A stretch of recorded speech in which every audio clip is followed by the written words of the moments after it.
There are three sectors of the Indian economy: primary, secondary, and tertiary. Here, people are associated with different economic activities like producing goods and services. Let's look at these sectors in more detail. The primary sector, aka the agricultural sector, includes activities in which goods are produced by exploiting the natural resources.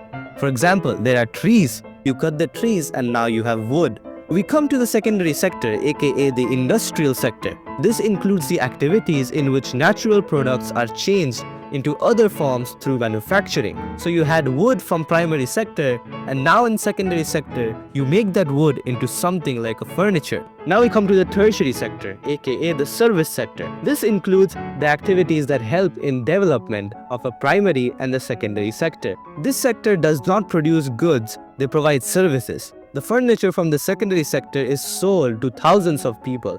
This job of selling and transporting is the main goal of the tertiary sector. Good. Now the economy is growing after these three sectors are working. So there are two things to learn about: final goods and services. These are goods or services that are directly consumed by the customer and are not meant for further production. And intermediate goods and services. These are goods and services that are used for further production. Alright, now what is GDP? It stands for Gross Domestic Product. GDP is the sum of the value of all goods and services produced in all three sectors in a year. Good. In olden times, the primary sector was the most important, but as new manufacturing methods emerged, the secondary sector became more important.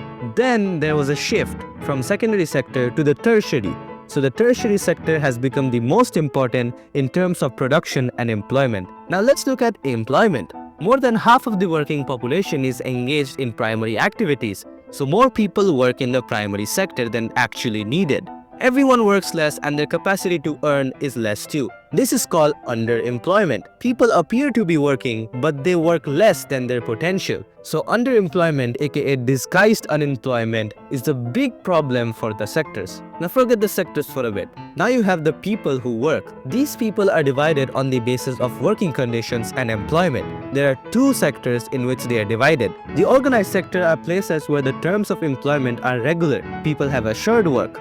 The unorganized sector are places where the terms of employment are not regular. People here get low wages and are not given facilities like paid holidays. People in the unorganized sector are often exploited. There is another part of the sector in terms of ownership. In public sector, the government owns most of the asset and provides services. In the private sector, the ownership of assets are in the hands of few. After all those sectors, you know how the sectors of Indian economy works.